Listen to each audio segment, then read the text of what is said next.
Hi guys, welcome to How to Maximize. In this video, I will show you how to mute notifications on Snapchat. To start, open the Snapchat app. Now head towards the chats. Tap to open your profile from the top left corner. Here, tap on Settings from your top right corner. Then tap on Notifications. Here you can set the notifications alert as per your need. Just unmark the options of unnecessary notifications. Unmark all of these options if you want to completely mute the Snapchat's notifications. Once you're done, go back.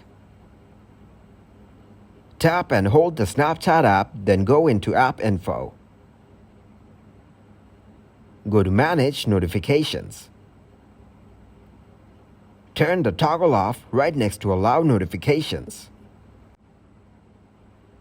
The Snapchat notifications will be completely muted. Thanks for watching, and please leave a like, subscribe, and share.